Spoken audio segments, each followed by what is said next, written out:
दोस्तों मैं हूं हेमंत और आप देखना शुरू कर चुके हैं स्टडी वाला यूट्यूब चैनल। एक बार फिर से स्वागत है आप सभी का आपके अपने इस यूट्यूब चैनल पर।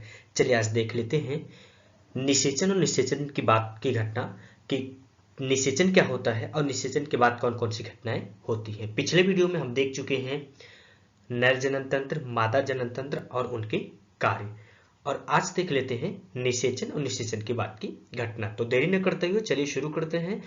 निवेदन यह है कि वीडियो के अंत तक बने रहिएगा, कुछ जरूर नया सीख करके जाएंगे। तो दोस्तों निषेचन या फर्टिलाइजेशन ये एक ऐसी क्रिया है जिसमें कि ज्यादातर कंफ्यूजन रहती है कि निषेचन होता क्या है। तो देखो, नर युग्मक यानी कि शुक्राणु एवं मादा युग्मक अंडाणु के आपस में सम्मिलन से युग्मनज यानी कि जाइगोट बनने की क्रिया को निषेचन कहते हैं। अब बात को समझिएगा, नर युग्मक यानी कि जो शुक्राणु होता है, जो स्पर्म होता है, जब वो मादा युग्मक यानी कि अंडाणु तक पहुंचता है और उससे मिलता है यानी कि उससे सम्मिलन होता है और इसके बाद जाइगोट यानी कि युग्मनज बनता है, तो इस पूरी प्रक्रिया को निषेचन कहा जाता है। मनुष्य में अंतः निषेचन यानी कि इंटरनल फर्टिलाइजेशन पाया जाता है। अंतः निषेचन क्या होता है थोड़ा सा समझते हैं। अंतः निषेचन होता है कि जब निषेचन शरीर के अंदर हो तो उसे अंतः निषेचन कहा जाता है। तो मनुष्य में ये जो क्रिया होती है ये शरीर के अंदर होती है, इसलिए इसे अंतः निषेचन कहा जाता है। मनुष्य में निषेचन की क्रिया मादा की अंडवाहिनी यानी कि फैलोपियन ट्यूब में होती है। लास्ट वीडियो में हमने फैलोपियन ट्यूब को दिखाया था इमेज के माध्यम से और समझाया भी था। ये हमारी फैलोपियन जो मादा होती है, मादा की फैलोपियन ट्यूब यानी कि अंडवाहिनी होती है।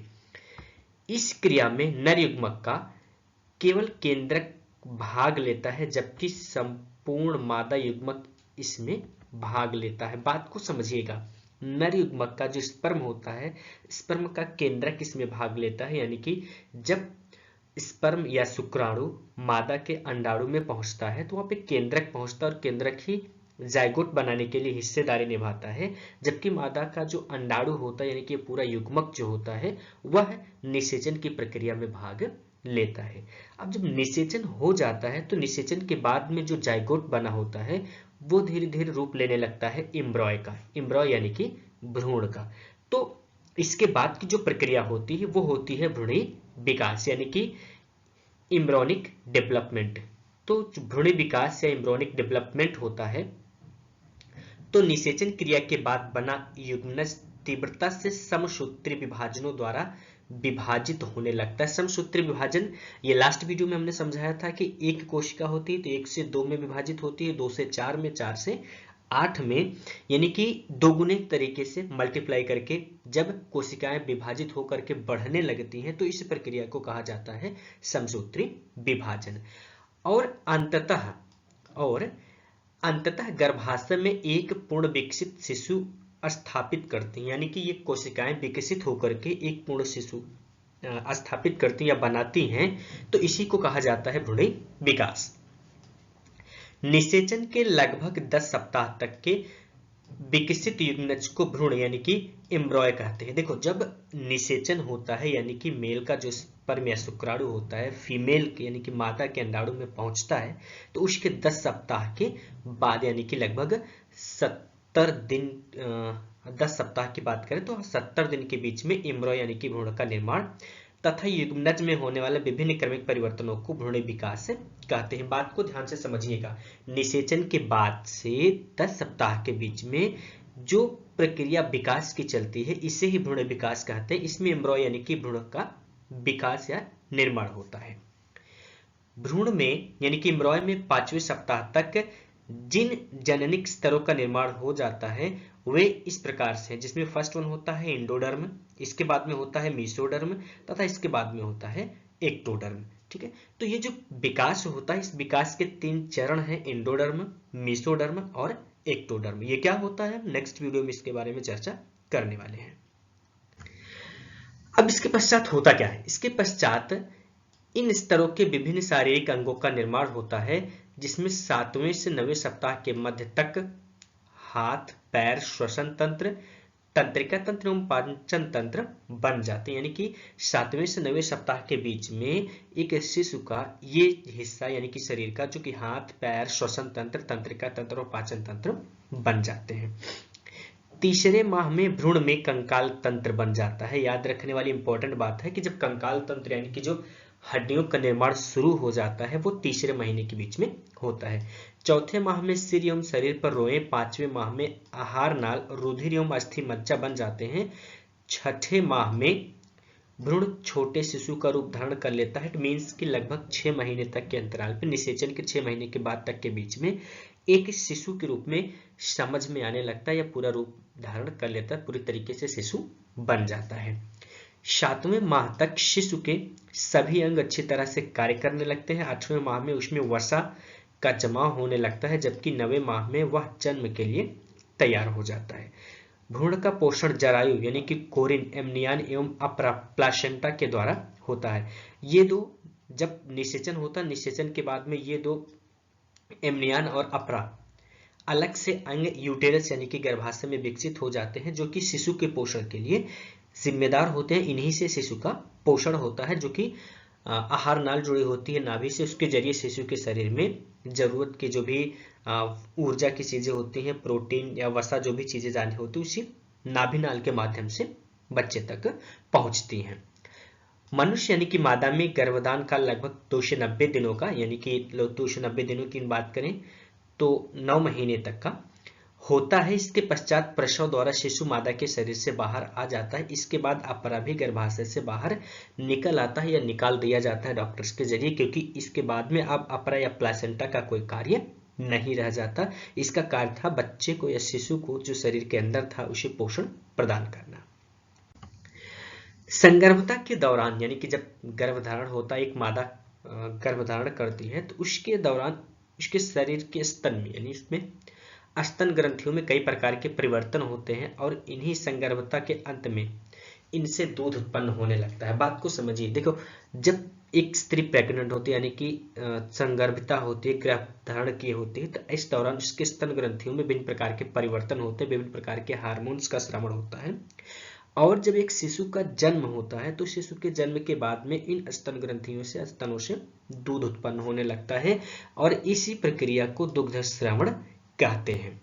यह नवजात शिशु के आहार की पूर्ति कराने में मदद करता है और शुरुआत में जो दूध निकलता है उसे प्रथम स्तन यानी कि कोलेस्ट्रम कहते हैं। कोलेस्ट्रम या खीस के नाम से भी इसे जाना जाता है। इसमें कई प्रकार के एंटीबॉडी तत्व मौजूद होते हैं जो नवजात शिशु में प्रतिरोधी क्षमता उत्पन्न करने के लिए अत्यंत आवश्यक होते हैं। तो ये था कि निषेचन और निषेचन के बाद की क्या घटनाएं होती हैं एक मनुष्य में। इसके बारे में हमने इस वीडियो में पूरी तरीके से कवर किया है। इंपॉर्टेंट है, आपसे एग्जाम में पूछा जा सकता है कि नर जनन तंत्र क्या होता है, मादा जनन तंत्र क्या होता है, उसके कार्य क्या होते हैं, या निषेचन किसे कहते हैं, निषेचन के बाद की कौन सी घटना होती है। इनमें से कोई भी प्रश्न पूछा जा सकता है जो कि इंपॉर्टेंट है, इसलिए इसको बहुत ही ध्यान से पढ़िएगा। चलिए थोड़ा सा और इसमें आगे देख लेते हैं कुछ महत्वपूर्ण फैक्ट्स को। तो कुछ महत्वपूर्ण फैक्ट में जिसे सबसे पहले बात करते हैं तो इसमें पूछा जा सकता है यौनारंभ यानी कि प्यूबर्टी। तो प्यूबर्टी क्या होती है, यौनारंभ क्या होता है। मनुष्य के जीवन काल में जब उसमें जनन क्षमता आ जाती है तो वह समय यौनारंभ कहलाता है। यानी कि जिस समय से किसी भी बॉय या गर्ल में या लड़के या लड़की में जनन करने की क्षमता आ जाती है, यानी कि बच्चे पैदा करने की क्षमता आ जाती है या आरंभ हो जाती है, उसे ही यौनारंभ कहते हैं। यह क्षमता स्त्रियों में या लड़कियों में सामान्यतः 12 से 16 वर्ष की उम्र में प्रारंभ होती है और 45 से 50 वर्ष की उम्र तक में समाप्त हो जाती है। यदि पुरुषों की बात करें तो पुरुषों में यौनारंभ लगभग 12 से 16 वर्ष की उम्र में शुरू होता है, जबकि 50 वर्ष की उम्र के बाद धीरे धीरे यह क्षमता घट जाती है। नेक्स्ट जो दूसरा पॉइंट है वो है गौण लैंगिक लक्षण यानी कि सेकेंडरी सेक्सुअल कैरेक्टर्स। यौनारंभ के समय मनुष्य के शरीर में अनेक प्रकार के परिवर्तन होते हैं तथा ऐसे अनेक परिवर्तन होते हैं जो मादा को नर से विभेदित करते हैं। इन्हीं लक्षणों को गौर लैंगिक लक्षण कहते हैं। नेक्स्ट है मेनार्की, या इसे मेनार्की को कहते हैं कि रजोदर्शन। लड़कियों में मासिक चक्र का प्रथम बार प्रारंभ होना जो कि 12 से 13 वर्ष की उम्र में होता है को मेनार्की या रजोदर्शन कहते हैं। नेक्स्ट होता है रजोनिवृत्ति, मेनोपॉज। स्त्रियों में 45 से 50 वर्ष की उम्र के पश्चात ऋतुस्राव नहीं होता, यानी कि पीरियड्स के आना बंद हो जाते हैं, इसे ही रजोनिवृत्ति कहते हैं। अगला जो पॉइंट है वो है अंडोत्सर्ग यानी कि ओवल्यूशन।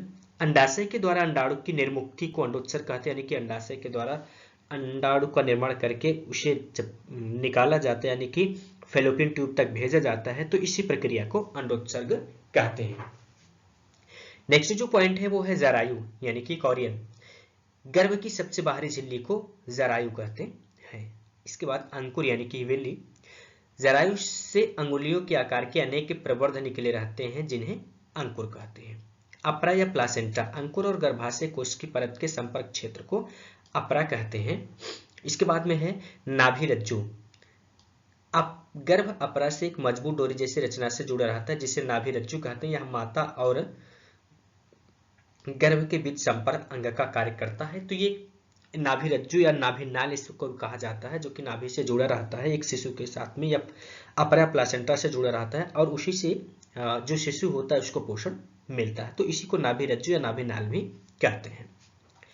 नेक्स्ट वन है युग्नज यानी कि जायगोट। निषेचित अंडाणु को युग्नज कहा जाता है। ठीक है।